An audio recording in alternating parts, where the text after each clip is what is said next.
The sun was beginning to set, painting the sky with a soft orange glow as the city entered its late afternoon routine.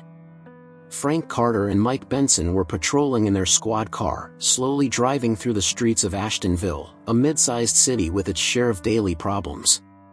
The trees lining the sidewalks swayed in the breeze, and the distant sound of hurried cars downtown provided the usual soundtrack of urban life.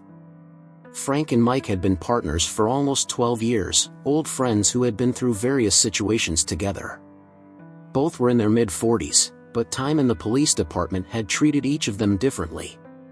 Frank was robust, with a constant serious expression and eyes that never seemed to rest. He believed every day was a battle and that a good cop had to always be alert, always suspicious. Mike, thinner and more relaxed, had a lightness that Frank sometimes envied but never admitted. He was more patient, liked to think before acting, and this often balanced out Frank's impulsiveness. At that moment, they were talking about the upcoming football game. The hum of the squad car's engine was soft, almost like background noise, as Frank, with his arm resting on the open window, spoke enthusiastically. "The Patriots are going to crush it on Sunday, Mike. It's going to be a blowout," Frank said confidently, lightly tapping the steering wheel. Mike smiled, used to Frank's exaggerated optimism about his team. "You say that every week, Frank. Sooner or later, they're going to disappoint you." Frank laughed, and for a moment, the weight of the job seemed far away. But it didn't last long. As they crossed the main avenue, Frank suddenly slowed down, his eyes fixed on something ahead. He squinted, focusing on a young black man who had just exited a convenience store, carrying a package under his arm, walking toward a sleek black sedan parked under the shade of a tree. "Did you see that?" Frank said, not taking his eyes off the man. Mike glanced over but didn't notice anything out of the ordinary. "See what?" "That guy. Let's check him out," Frank replied, already steering the car toward the sidewalk. He didn't wait for a response. "Frank, the guy's just going to his car. What did he do wrong?" Mike tried to intervene, but Frank was already opening the door of the squad car.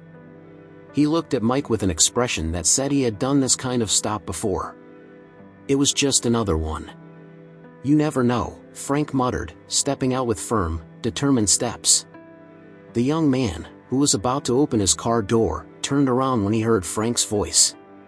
He saw the officer walking toward him with a stiff posture, hand on his belt, and his eyes widened for a second.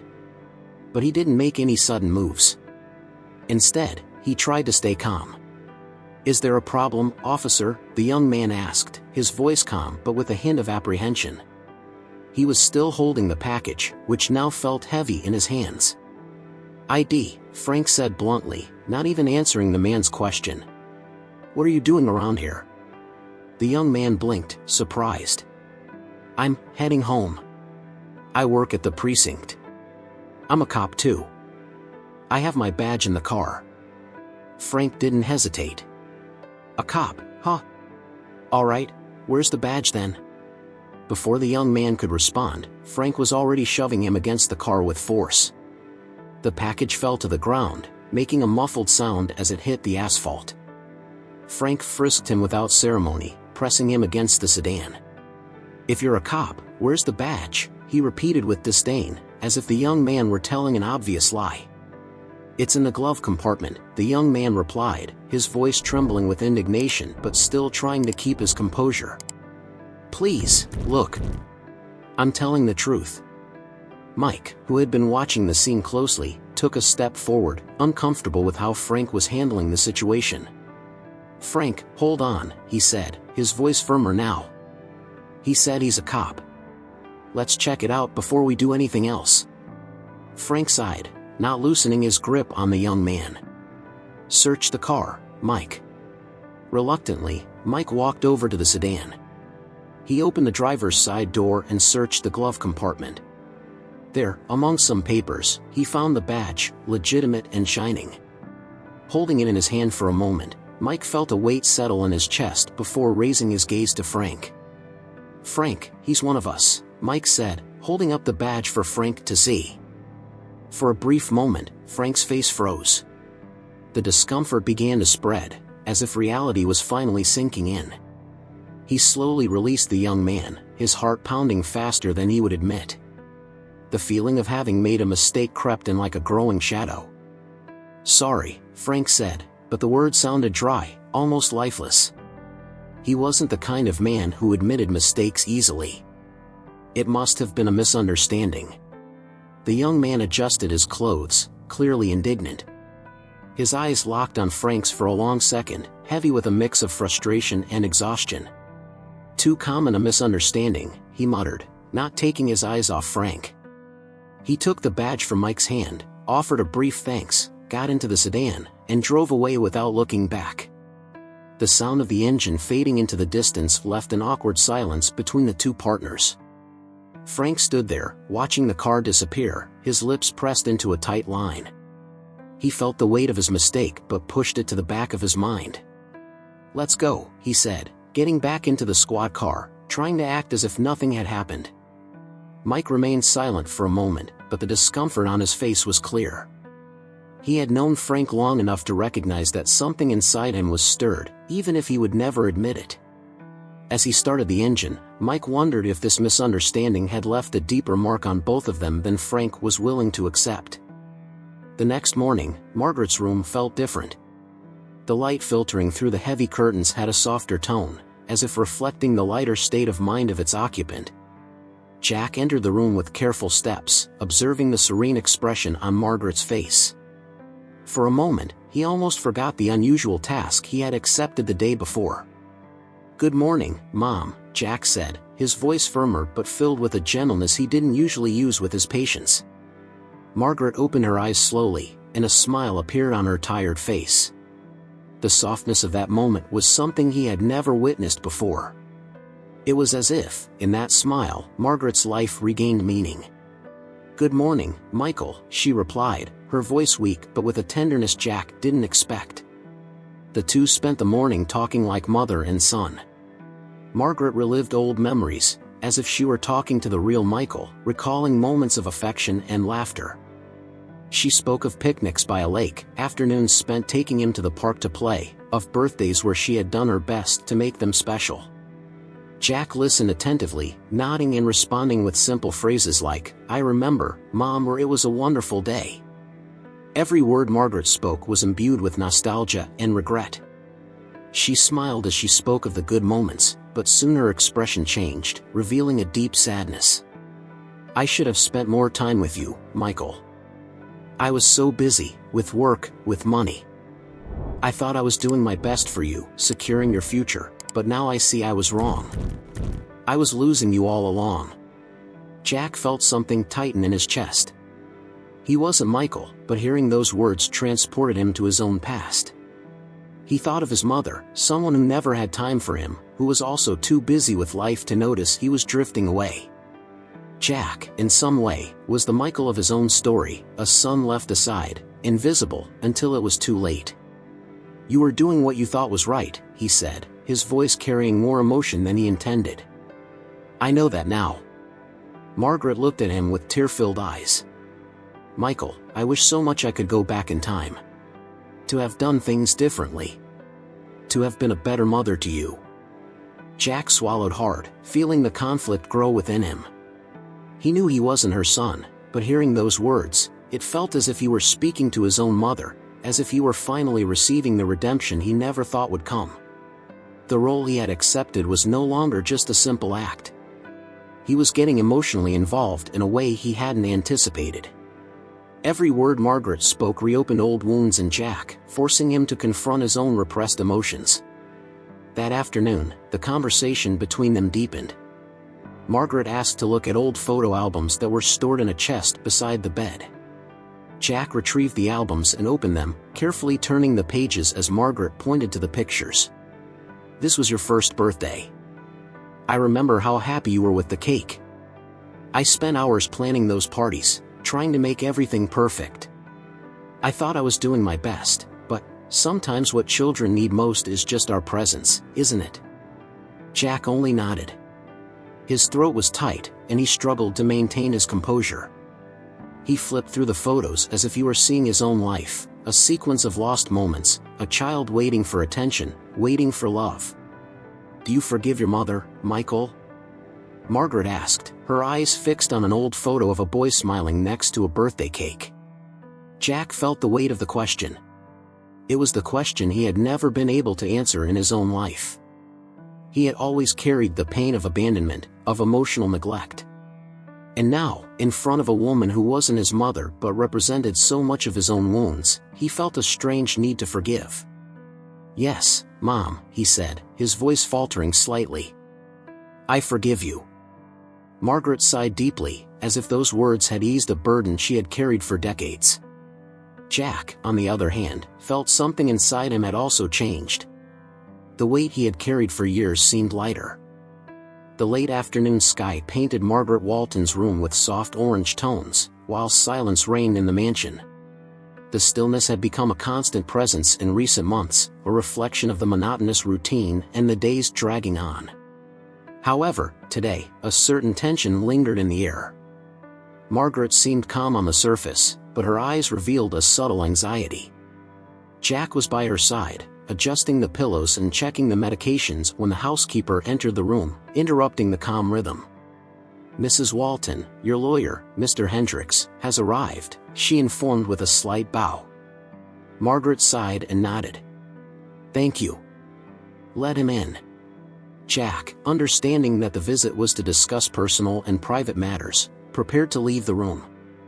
"I'll step out so you can talk in private," he said, rising from the chair by the bed. He knew Margaret trusted him, but he also knew there were limits he should respect. Margaret gave him a grateful look. "Thank you, Jack. Don't take long to come back." With one last glance at Margaret, Jack left the room and quietly closed the door behind him.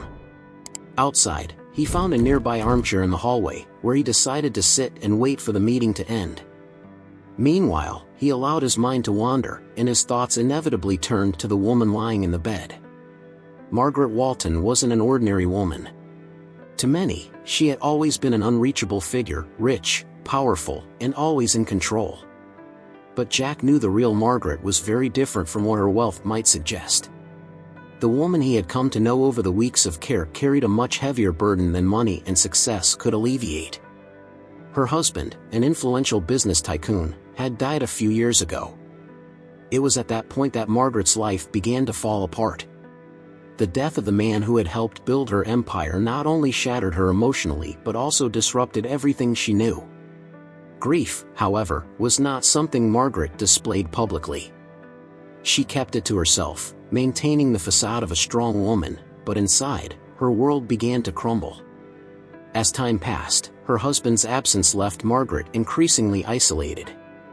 She withdrew from social parties and events, distanced herself from the convenient friendships her position required, and her only son, Michael, grew further and further away. The relationship between them, which had never been close, completely deteriorated. Margaret had always prioritized business, something Michael never forgave. He eventually left her life, completely distancing himself, leaving Margaret alone to bear the burden of her solitude. And then came the illness. The devastating diagnosis didn't surprise her, but it dragged her into a reality she could no longer ignore. The doctors couldn't do much beyond ensuring some comfort in her final years, and that's when her routine began to revolve around appointments, treatments, and long periods of hospitalization. The hospital became a sort of refuge for Margaret. Not because she liked the place, but because there, in the white and silent corridors, she found new company, the nurses and doctors who cared for her. In a way, Margaret, a woman who had never allowed others to get close, began to open up to those around her. The nurses, though maintaining professionalism, ended up forming bonds with her, and it was in the midst of this routine that she met Jack. Jack thought about the evolution of his relationship with Margaret while waiting in the hallway. At first, she was just another patient, a lonely millionaire with an air of grandeur that seemed unshakable. But over time, he realized Margaret wasn't the cold and distant woman she appeared to be. In fact, she was fragile, full of regrets, and, above all, deeply lonely, something he understood more than he liked to admit. Caring for her was, at first, just another job, but as the days passed, Jack began to notice a kind of affinity between them. Perhaps it was the fact that they had both lost something important in their lives: Margaret, a husband and a distant son; Jack, the family he never truly had. Her request for him to pretend to be her son for a day only served to deepen that connection. As these reflections passed through Jack's mind, time in the hallway seemed to slow down. He glanced at his watch, realizing it had been a while since the lawyer had entered the room. The soft lights in the corridor cast long shadows, making the atmosphere even more silent and introspective.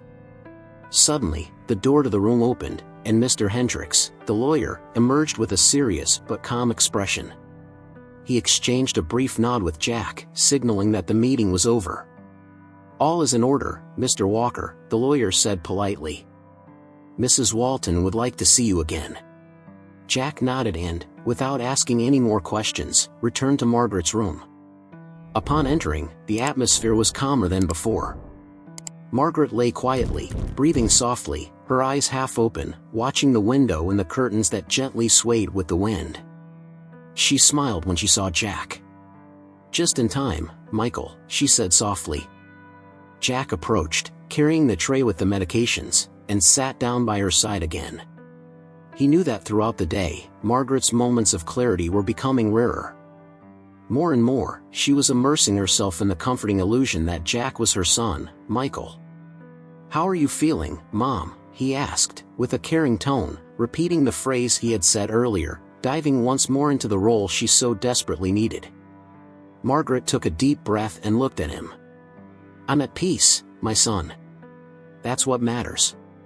Jack felt the weight of those words, but he said nothing. He knew that at that moment, the greatest healing he could offer was not in the medications he carried, but in the presence she so desperately needed. Margaret, with all her wealth and power, now only wanted one thing: not to die alone. The air in Margaret's room began to change, becoming heavy and filled with the stillness that precedes something greater. Jack noticed the subtle shift. Margaret's breathing had become more irregular, and her moments of clarity were growing rarer. The words she murmured were often fragments of memories, disconnected phrases from a past still trying to cling to the present. Jack, who until recently had only thought about his professional responsibilities, now felt a much greater emotional burden. He was no longer just the nurse caring for an elderly woman in her final days. In a way, he had become part of that world, of that silent pain, and was bound to the role of son that Margaret had created for him. Each time she called him Michael, he felt he was carrying more than just a name. He was carrying the weight of a life filled with regrets and decisions that couldn't be undone. That afternoon, the sun was still low on the horizon, but its light streamed into the room, gently illuminating Margaret's face in a way that seemed almost too soft, as if nature itself was trying to ease her final moments. Jack had just given her the medication when Margaret slowly opened her eyes, fixing them on him with more clarity than at any other point that day. "Michael," she whispered, as if calling from far away. The voice was weak, but there was something different in that call. It wasn't a delusion or a fragmented memory. It was a request. Jack moved closer, pulling a chair next to the bed. He sat down, gently holding Margaret's cold hand. The touch of her wrinkled skin brought him back to the present, but what he felt was different than before. Margaret, who had previously seemed lost in her own mind, was now present. "I'm here, Mom," Jack responded, more certain this time, as if the role of son was no longer a burden. Margaret observed him for a long moment, her gray eyes scanning Jack's face as if trying to memorize every detail. "You know, Michael, I always thought I'd have more time. That one day you'd come back, and we could reconcile." Jack felt the tightening in his chest. There was a heavy truth in those words. He knew Margaret wasn't just speaking to her son but perhaps was communicating with him in a broader way, as if her words had multiple meanings, echoing in his own life as well. "I made so many mistakes," she continued, her voice soft, almost broken. "I thought I was doing what was best for you, securing your future, taking care of your safety. But now I see that I lost what really mattered. I lost you." Jack swallowed hard. There was no way he could directly respond to that confession. He wasn't Michael, but Margaret's words hit him on a personal level. He, too, had lost something throughout his life. He had never had a real family or someone to truly guide him. Hearing Margaret's laments, he felt the weight of his own loneliness. "We all make mistakes," Jack said, trying to find the right words. "But you always had good intentions. That's what matters." Margaret closed her eyes for a moment, as if absorbing those words, before opening them again. "Intentions aren't enough when you lose what's most important. I should have made peace with you a long time ago, Michael. I should have shown you that I loved you, even when it seemed like I cared more about money, about business. What I wanted most was for you to know that I was always proud of you." Jack felt the emotion swell inside him. He knew that, at that moment, Margaret was living her last chance for redemption. She was saying to Michael the words she had never said, perhaps in the hope that it would be enough to find some peace before she passed. He also knew that, as immersed as he was in this role, that confession touched something deep in his own life, something he hadn't fully confronted until that moment.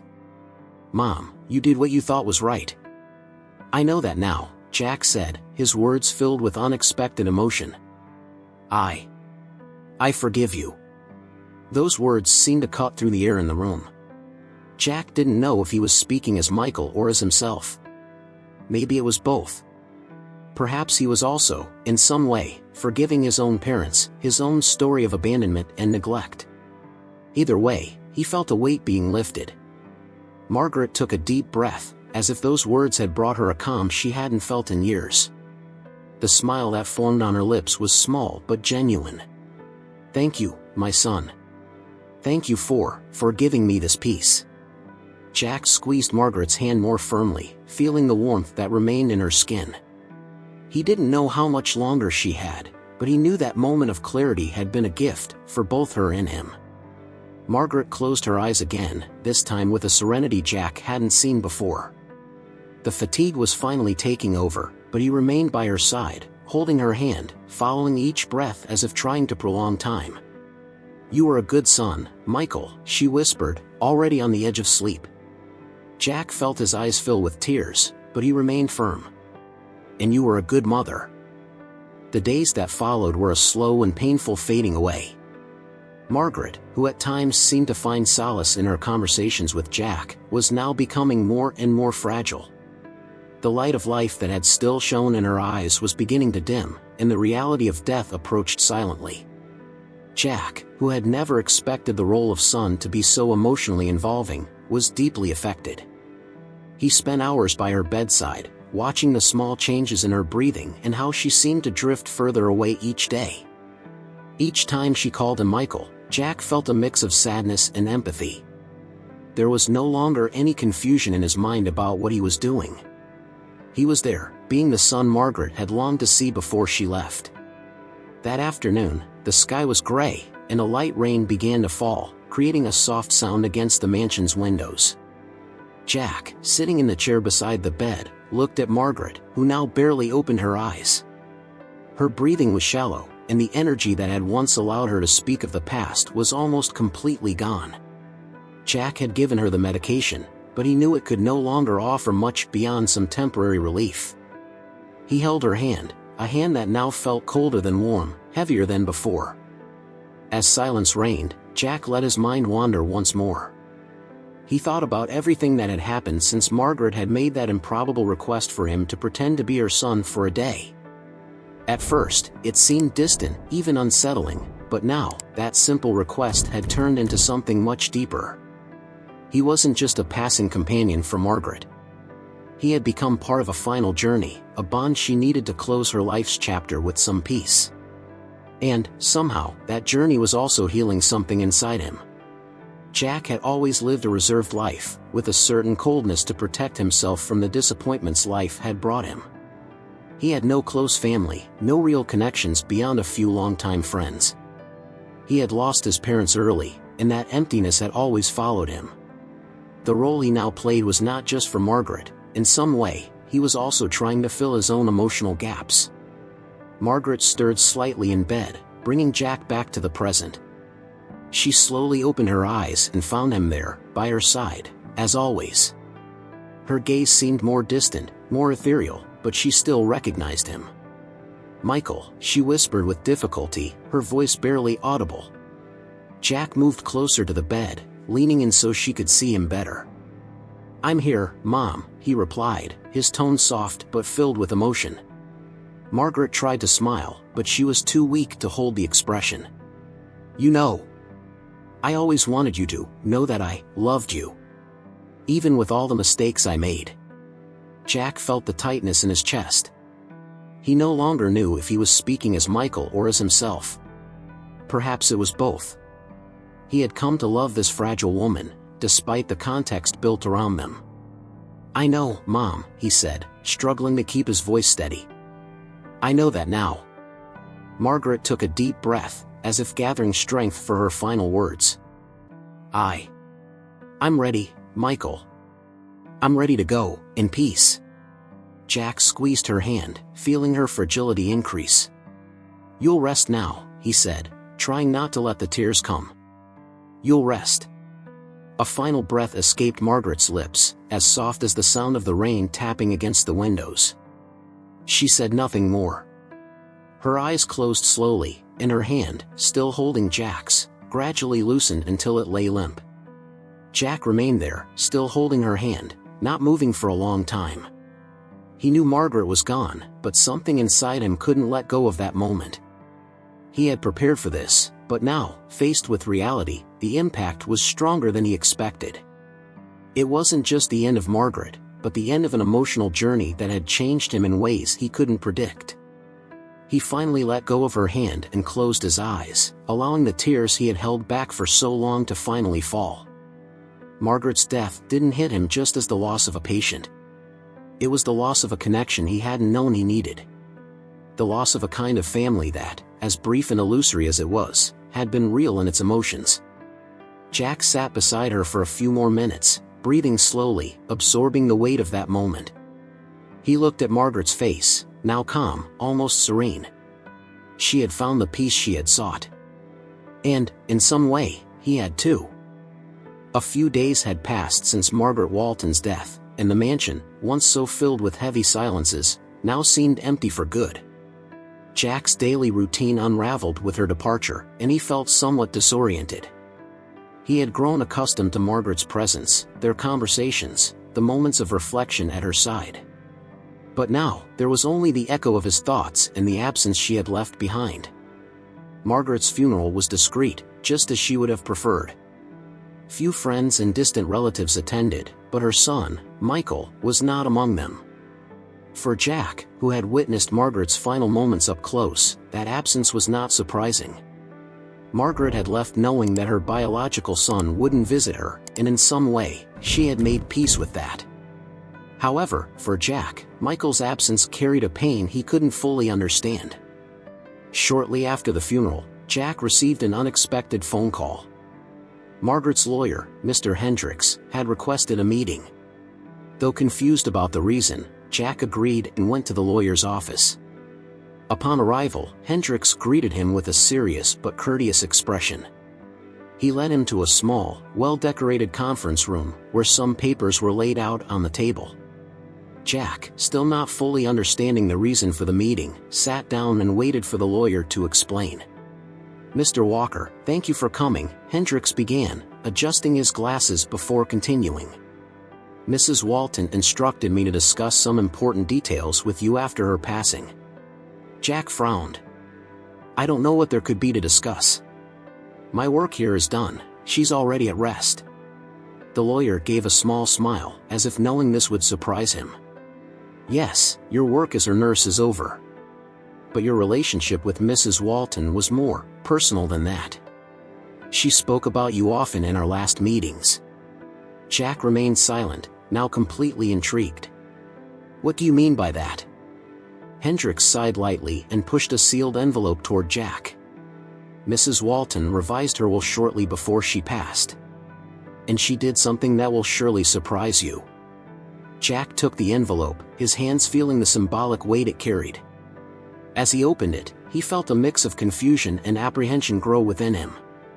He pulled out the document and began reading, his eyes scanning the formal lines of text until they stopped on a specific phrase that made him freeze. "She left me everything?"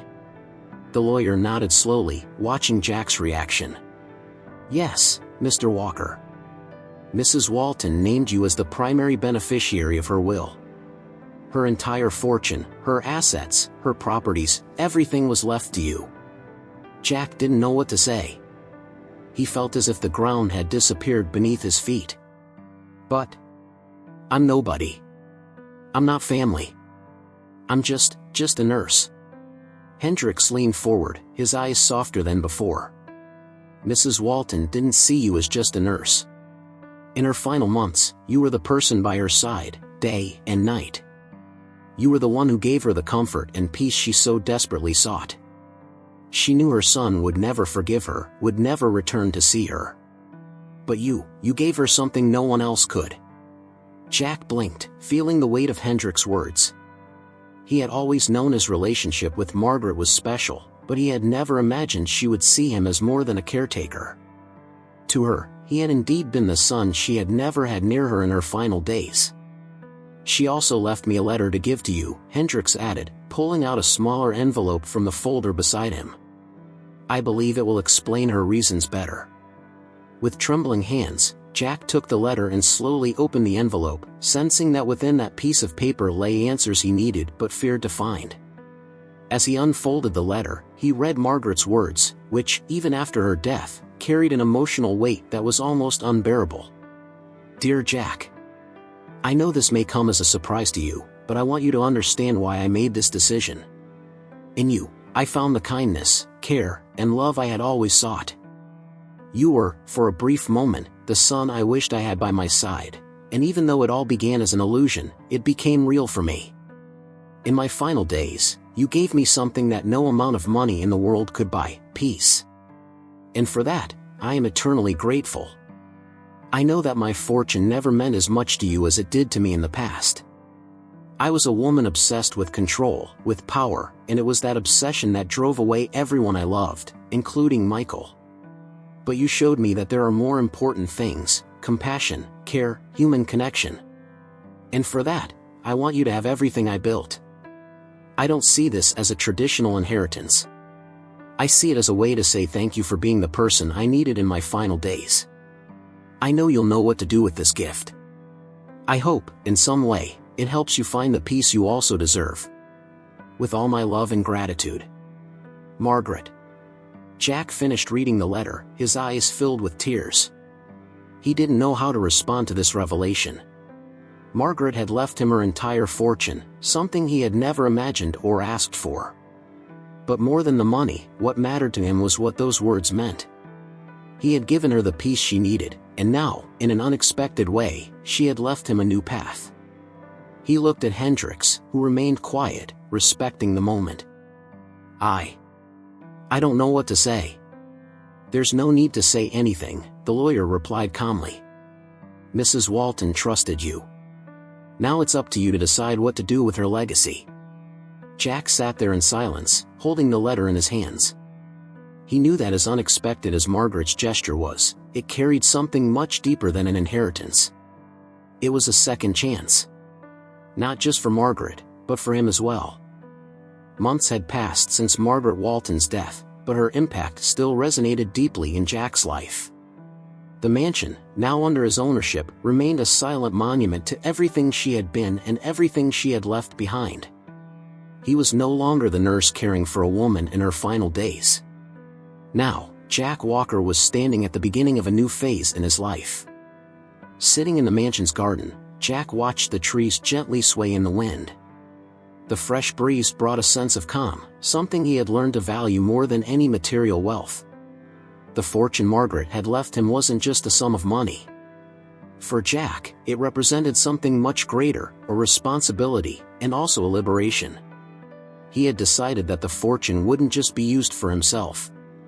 There were so many people out there who, like Margaret, were lonely, seeking peace in their final days. That's why he started funding support programs for the elderly and terminally ill, creating spaces where they could find the comfort and dignity they deserved. It was his way of honoring Margaret's memory, the woman who, without intending to, had changed his life forever. If you enjoyed this story, don't forget to subscribe to the channel, like the video, leave a comment, and check out our next story.